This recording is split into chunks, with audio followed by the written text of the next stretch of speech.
Nkubuzako natera mukwano gwange osibye otya webale gye tusizaako engalo bannange mukwano gwange gwe eyakatweyungako mukwano gwange genda mu maaso osubscribinge tusobole okutusaako amawulire gaffe agabeera agakagwawo amawulire genze nago etuntu ya leero mikwano gyange abanakkenyako n'abannayuganda abamu bavuddeyo ne boogera ku nsonga y'okulabika nti Ssegirinnya Muhammad ateekebwa mu kkomera kino kyejjawo oluvannyuma lwa Bobi Wine oba muyite Kyagulanyi Ssentamu lw'okwessa mu ddene n'atambula n'agenda asobole okulabika nti alabako ku mbeera Ssegirinnya Muhammad gy'alimu asobole okulaba nti alina kyamukolera wabula we yavaayo n'agenda ku mukutu mugatta abantu n'awandiika n'agamba nti Ssegirinnya Muhammad ngenzeyo ne mulabako era embeera ye teyeeyagaza ali mu bulumi bw'amaanyi nnyo tasobola nakusa ebigambo abakabi bake n'agenda maaso nategeeza nti yamugambye abantu ba Museveni bagendayo ne bamutegeeza nti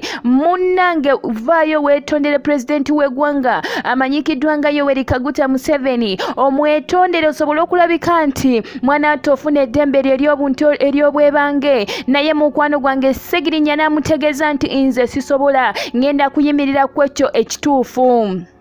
mikwano gyange olwamala okulabika nti ayogera ebigambo bino ku internet oba giyita emikutu mugatta abantu abasinga nga mmwe muli n'abanakkenyako n'abannayuganda bavaayo ne basobola okulabika nti ensonga eyo bagyogerako bino wammanga omu ku bo yavaayo n'agamba nti mpulira okunyolwa kw'amaanyi ku lwa messages oba ku lw'okuddibwamu kwe mpulira okuva e Uganda saako n'emitima emibi egy'obwekya nammalira egy'abantu ba gavumenti eriko bakola bubi okulabika nti bayisa abantu n'olw'ensonga eyo nze siyinza keera ku makya ne negomba okubeera mu ggwanga lyattu Uganda ate omu ku bo yaddamu amanyikiddwa nga Justine yavaayo n'agamba nti omubaka Ssegirinnya Muhammad abadde tamira ddagala lye abadde mulwadde okumala akaseera agamawulire nagabatuusaako emabegaawo ndooza mugajjukira nnaku tetunaweza na nnaku ziwera 3 amawulire ago nga batuusizaako ne mbagamba nti bagamba nti tamira ddagala lye nti kigambibwa okubanga mulwadde w'akawuka akaleeta mukenenya naye mikwano gyange bwino namubawadde olunaku lweggulo ne mbategeeza nti baamukuba bukubi mu ssaayi mu kigere kye era ng'omu ku bawadde ba prisons yavaayo amanyikiddwa nga Ogom n'ategeeza ensonga eno ate abalala bagenda mu maaso ne batutegeeza nti bannange katusabire omubaka waffe Ssegirinnya Muhammad asobole okulabika nti atereera kubanga embeera ye mbi nnyo eyungula amaziga naye ate ekisinga okukwasa ennaku lwaki bamugamba yeetonde kiki kyakozaawo kyalina okwetonderako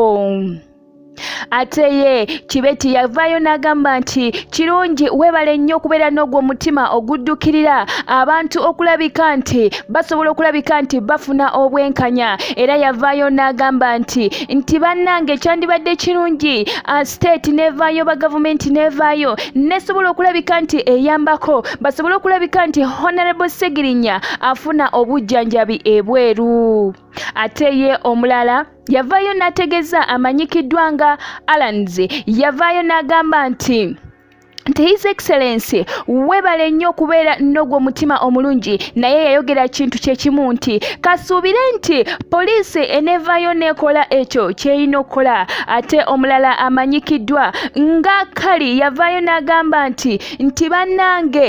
ekyo honorable ekyo omubaka Kyagulanyi Ssentamu kyakoze eyaliko omubaka wa Kyadondo East kyakoze kirungi nnyo naye n'agamba nti katuwongere okulabika nti tuteeka mu maaso obulamu bwa Ssegirinnya tulabike nga tumusabira asobola okulabika nti awona naye n'ategeeza nti kibi nnyo okulaba nti gavumenti egenda mu maaso n'okutulugunya omubaka wa paliamenti bangi nnyo endowooza nnyingi nnyo ezavaayo eri abantu abamu n'okulabika nti babako kye bateesa ku nsonga eno mikwano gyange nkusabye tova ku Progen Media TV ngenda kuba nkutusaako amawulire amalala tovaawo naye ate nkusabye osobola okuvisitingako ku progenmedia.com gyeri amawulire gaffe aga entertainment saako nagaga sports kankumewo katono mukwano gwange tovaawo.